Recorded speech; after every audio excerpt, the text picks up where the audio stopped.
రాజశేఖర రెడ్డి గారి ఆత్మ ఎలా తీసుకుంటారు చెప్పండి. నిజంగా ఈ బాధ చెప్పండి మేడం, మీరు ఎలా ఫీల్ అవుతున్నారు? అమ్మ ఎలా ఫీల్ అవుతుంది, నాన్న ఎలా ఫీల్ అవుతాడు ఈ సంఘటన చూసి? ఆయన ఆత్మ శోభిస్తూనే ఉంటది, అమ్మ కూడా బాధపడతారు. ఈరోజు రాజశేఖర రెడ్డి బిడ్డ పోరాటం చేస్తుందంటే ఎందుకోసం చేస్తుంది? ఆంధ్ర రాష్ట్రంలో బిడ్డలకు ఉద్యోగాలు రావట్లేదని పోరాటం చేస్తే కనీసం సెక్రటేరియట్ లో రిప్రజెంటేషన్ ఇవ్వడానికి కూడా ఈ రోజు హక్కు లేదు, మాట్లాడడానికి స్వేచ్ఛ లేదు, జర్నలిస్ట్ రాయాలన్నా కొట్లాడాలన్నా స్వేచ్ఛ లేదు. ఈ రోజు కనీసం సెక్రటేరియట్ లో రిప్రజెంటేషన్ తీసుకోవడానికి ముఖ్యమంత్రి లేడు, హోంమంత్రులు లేరు, డిప్యూటీ చీఫ్ మినిస్టర్లు లేరు, మంత్రులు లేరు, కనీసం సీఎస్ కూడా లేరంటారు. ఇక వీళ్ళకి ఏం చేతనైంది? పరిపాలన చేతనైందా? వీళ్ళ స్పెషల్ స్టేటస్ తేవడం చేతనైందా? పోలవరం ప్రాజెక్టు పూర్తి చేయడం చేతనైందా?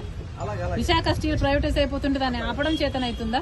క్యాపిటల్ సిటీ కట్టడం చేతనైతుందా? కనీసం మెట్రో అన్న తేయడం చేతనైందా? రైతులు ఆత్మహత్యలు చేసుకుంటున్నారు, అప్పుల పాలైపోతున్నారు, కనీసం పంట బీమా ఇవ్వడం కూడా చేత కాలేదు. బిడ్డలు ఆత్మహత్యలు చేసుకుంటున్నారు, ఉద్యోగాలు లేవు, నోటిఫికేషన్లు ఇవ్వడం కూడా చేత కాలేదు. రాజశేఖర రెడ్డి గారు వదిలి వెళ్లేసిన ప్రాజెక్టులు పూర్తి చేయడం కూడా చేత కాలేదు.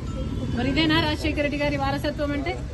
ఆలోచన చేయాలి. ప్రజల కోసం కొట్లాడుతున్నాం మేము ఈ రోజు. కనీసం కనికరం లేకుండా, మహిళలను చూడకుండా రాత్రి నన్ను పార్టీ ఆఫీస్ లోనే ఉండేటట్టు చేశారు. ఇది పాపం కదా? ఒక ఆడపిల్లని ఇలా చేయడం పాపం కదా? పాపమే. ఆంధ్ర రాష్ట్ర ప్రజలకు, ఆంధ్ర రాష్ట్ర యువతకు చేస్తున్నది వీళ్ళు పాపమే.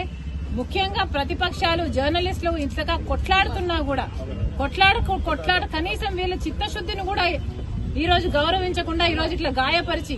మేడం, మీ ఆర్కే గారు మళ్ళీ జాయిన్ అయ్యారు మంగళగిరిలో. నిన్న మీ